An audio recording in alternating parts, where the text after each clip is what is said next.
তোমাদের সবাইকে সানা smile education সেন্টারে স্বাগত জানিয়ে আজকের পর্বটি শুরু করছি। আজকে তোমাদের জন্য নিয়ে চলে এসেছি তোমরা যারা সপ্তম শ্রেণীর ফার্স্ট ইউনিট টেস্ট পরীক্ষা দেবে তোমাদের জন্য রায় ও মার্টিন প্রশ্ন বিচিত্রা থেকে আজকে সমাধান করে দেখাবো পরিবেশ ও বিজ্ঞান বিষয়ে মডেল 3 ও মডেল 4 এর যে সমস্ত ছোট বড় প্রশ্নগুলো আছে সমস্ত প্রশ্নের উত্তর সমাধান করে এই ভিডিওতে দেখাবো। চলো দেরি না করে মূল বিষয়ে যাওয়া যাক। প্রথম প্রশ্ন দেখো কি আছে, এক দাগের প্রশ্ন দেখো, দেখে নাও। তাপ পরিমাপের জন্য প্রচলিত একক হলো, এটা সঠিক উত্তর হবে ক্যালোরি।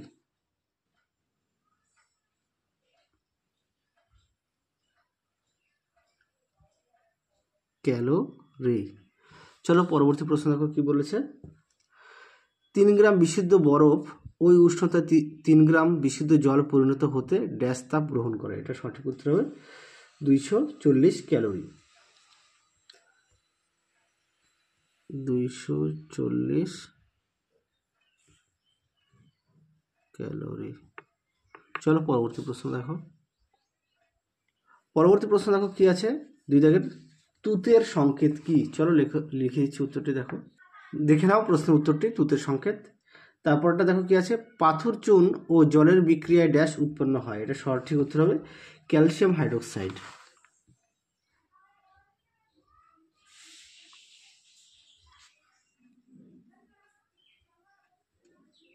Calcium hydroxide.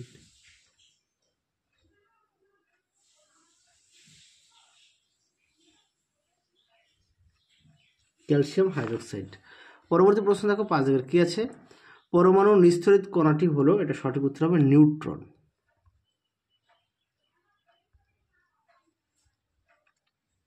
নিউট্রন, ঠিক আছে। আচ্ছা চলো এবার আমরা দেখব 2-এর 1 দাগ, 2 দাগ, 3 দাগ, এই 3টে দাগের প্রশ্ন তোমরা ভিডিওর শেষে পেয়ে যাবে। হ্যাঁ, আমি একত্রিতভাবে দেখিয়ে দিয়েছি। তারপরে দেখো লাইফ সায়েন্সের কি আছে, প্রথম প্রশ্ন আছে দেখো। চলো পরের প্রশ্ন দেখো, এবার লাইফ সায়েন্সের কি আছে, 1 দাগের প্রশ্ন। প্রদত্ত কোন খাদ্য উপাদানটি দেহ থেকে তাপ বেরিয়ে যাওয়া কমিয়ে দেয় তা স্থির করো, এটা সঠিক উত্তর হবে অপশান সি, লিপিড। পরবর্তী প্রশ্ন দেখো কি আছে, 2 দাগের, উদ্ভিদ খাদ্য তৈরির সময় যে উপাদানটি গ্রহণ করে তা হলো, এটা সঠিক উত্তর হবে option B, carbon die oxide. চলো পরের প্রশ্ন দেখো কি আছে, শূন্যস্থান পূরণ। মানব দেহে মস্তিষ্কের জলের প্রকৃতি হলো, এটা হচ্ছে সেরিব্রোস্পাইনাল তরল। দেখে নাও সেরিব্রোস্পাইনাল তরল, আশা করি তোমরা দেখে নিয়েছো। চলো এর পরবর্তী প্রশ্ন 3 দাগ, অতিরিক্ত কৃত্রিম খাবার খেলে কি কি শারীরিক সমস্যা হতে পারে, এই প্রশ্নটিও তোমরা পেয়ে যাবে। তোমরা একত্রিতভাবে এখানে 2-এর 1, 2, 3 আর এই 3 দাগের প্রশ্নটা আমি একত্রিতভাবে দেখিয়ে দিচ্ছি। দেখে নাও তোমরা 2-এর 1 দাগের প্রশ্নটি, যে উষ্ণতায় সেলসিয়াস ও ফারেনহাইট স্কেলের মান সমান তা নির্ণয় করো। দেখো সুন্দর করে দেওয়া আছে, একটু দেখে নাও। চলো পরবর্তী প্রশ্ন দেখো, 2 দাগ ও 3 দাগ, হ্যাঁ 2 দাগ ও 3 দাগের প্রশ্নের উত্তরটা করে দেওয়া আছে, তোমরা একটু দেখে নাও। চলো এর পরবর্তীকার প্রশ্ন দেখো, এটা হচ্ছে লাইফ সায়েন্সের 3 দাগের প্রশ্ন। অতিরিক্ত কৃত্রিম খাবার খেলে কি কি শারীরিক সমস্যা হতে পারে, উত্তরটা দেখো, রোজ চাউমিন, এগরোল ও বিরিয়ানি ইত্যাদি ফাস্টফুড জাতীয় বা অতিরিক্ত কৃত্রিম খাবার খেলে নানা রকমের শারীরিক সমস্যা হতে পারে, যেমন হৃৎপিণ্ড, যকৃৎ, বৃক্ক, হাড় ও মস্তিষ্কের অঙ্গের। মডেল সেটের 4টা সমাধান করে দেখাবো। প্রথম প্রশ্ন কি আছে দেখো, লিন তাপ পদার্থের, এটা উত্তর হবে অপশান সি, অবস্থান্তর ঘটায়। পরেরটা দেখো কি আছে 2 দাগের, সিলভারের নাইট্রেটের সংকেত হলো, এটা উত্তর হবে অপশান এ। পরবর্তী প্রশ্ন দেখো 3 দাগ, 3 দাগের একটা বিক্রিয়া আছে, এটা সঠিক উত্তর হবে অপশান বি, বিনিময়। আচ্ছা চলো পরবর্তী প্রশ্ন দেখো কি আছে, আচ্ছা বরফ গলনের লিন তাপ, এই প্রশ্নের 1 দাগের প্রশ্নের উত্তরটা আমি দেখিয়ে দিচ্ছি, 2 দাগের প্রশ্নের উত্তরটা তোমাদের এই ভিডিওর শেষে পেয়ে যাবে। সমতা বিধানটা দেখো আমি সুন্দর করে লিখে দিয়েছি। আচ্ছা তারপরে দেখো 3-এর 1 দাগ, 3-এর 1 দাগের প্রশ্নের উত্তরটা দেখো এখানে ছোট্ট করে লিখে দেওয়া আছে, একটু দেখে নাও। এটা হচ্ছে পাঠের দ্বিগুণ হয়, হ্যাঁ সেলসিয়াস স্কেলের পাঠের দ্বিগুণ হয়। তারপরে হাতের স্পিড ঢাললে ওই জায়গাটি ঠান্ডা হয়ে যায় কেন, এটা ভিডিও শেষে পেয়ে যাবে। তাপমোচী ও তাপবাহী রাসায়নিক বিক্রিয়া কাকে বলে, এই প্রশ্নটিও ভিডিও শেষে পেয়ে যাবে। চলো তারপরে লাইফ সায়েন্সের প্রশ্নের উত্তরগুলো আমরা সমাধান করব।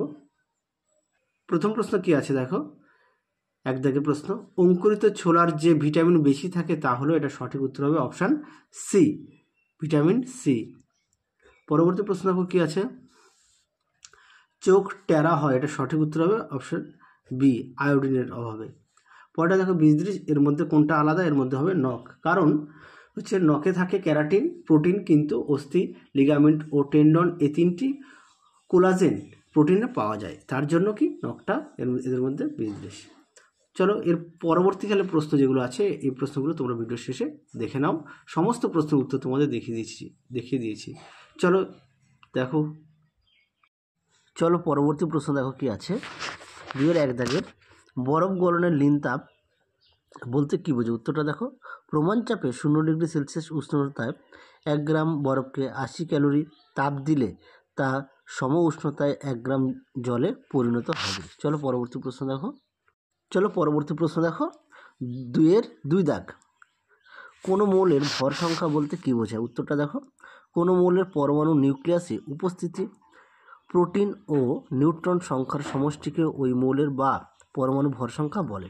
মৌলের ভর সংখ্যা ইকুয়াল টু প্রোটন সংখ্যা প্লাস নিউট্রন সংখ্যা। এরপরে দেখো 2-3 দাগের প্রশ্নের উত্তরটা আমরা বইয়ের মধ্যে লিখে দিয়েছি। এরপর আমরা 3-1 দাগের উত্তরটাও আমরা বইতে লিখে দিয়েছি। চলো এবার 3-2 দাগের প্রশ্নের উত্তরটা দেখবো, ফিজিক্যাল সায়েন্সে কী বলেছে, হাতে স্পিরিট ঢাললে ওই জায়গাটি ঠান্ডা হয়ে যায় কেন? উত্তরটা দেখো, স্পিরিট বা ইথার উদ্বায়ী তরল, তাই খুব তাড়াতাড়ি বাষ্পে পরিণত হয়। হাতে স্পিরিট বা ইথার ঢাললে সেটি বাষ্পীকরণের জন্য প্রয়োজনীয় লিন তাপ হাত থেকে গ্রহণ করে, ফলে হাতের ওই অংশ তাপ হারায় এবং হাত ঠান্ডা হয়ে যায়। চলো পরবর্তী প্রশ্ন কী আছে, তাপমোচী এবং তাপগ্রাহী রাসায়নিক বিক্রিয়া কাকে বলে? উত্তরটা দেখো, যেসব রাসায়নিক বিক্রিয়া তাপ উৎপন্ন বা মুক্ত হয় তাকে তাপমোচী রাসায়নিক বিক্রিয়া বলে। যেমন পোড়া চুনের জল যোগ করলে কলিচুন বা ক্যালসিয়াম হাইড্রোক্সাইড উৎপন্ন হয় এবং সেই সঙ্গে প্রচুর তাপ উৎপন্ন হয়। তারপরে দেখো, অথবা একটু প্যারা চেঞ্জ করে দিয়েছি, যেসব রাসায়নিক বিক্রিয়ায় তাপ শোষিত হয় তাদের তাপগ্রাহী রাসায়নিক বিক্রিয়া বলে। যেমন নাইট্রোজেন ও অক্সিজেন পরস্পর যুক্ত হয়ে নাইট্রিক অক্সাইড উৎপন্ন হওয়ার সময় তাপ শোষিত হয়। চলো পরবর্তী প্রশ্ন দেখব আমরা।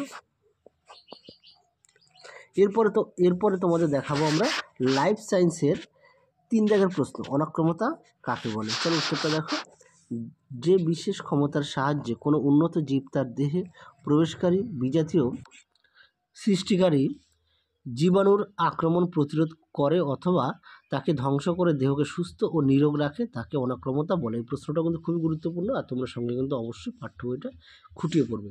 চলো পরবর্তী প্রশ্ন দেখো কি আছে, স্কারভি রোগ হয় যে ভিটামিনের অভাবে, তার রাসায়নিক নাম কী? এটা উত্তরটা হবে অ্যাসকর্বিক অ্যাসিড। তোমরা সবগুলো রাসায়নিক নামগুলো ভালো করে পড়বে, ঠিক আছে? রাসায়নিক নামগুলো পরীক্ষায় খুব দেয়। চলো পরবর্তী প্রশ্ন দেখো কী আছে, 5 দাগের, ফাইটোকেমিক্যালসের কাজ কি? এর উৎস লেখো। উত্তরটা দেখো, মানবদেহকে সজীব ও কর্মক্ষম করে তোলে। 2 নম্বর হচ্ছে মানবদেহকে খুব তাড়াতাড়ি বুড়ো হয়ে যাওয়া থেকে আটকায়, অর্থাৎ বার্ধক্য প্রতিরোধ করে। 3 নম্বর হাড় শক্ত ও মজবুত রাখে। 4 নম্বর ক্যান্সার হওয়ার সম্ভাবনা কমায়। আর উৎসটা দেখো, ফাইটোকেমিক্যালসের উৎস হলো গাজর, বেগুন, পাকা পেঁপে, পাকা আম, তারপর হচ্ছে হলুদ আছে, হ্যাঁ লবঙ্গ আছে ও তরমুজ আছে। ঠিক আছে, চলো তাহলে আজকের মতো এখানেই সমাপ্ত করছি। আবার দেখা হবে খুব শীঘ্রই তোমাদের পরবর্তী ভিডিওতে। তোমরা সবাই সুস্থ থেকো, ভালো থেকো, টাটা।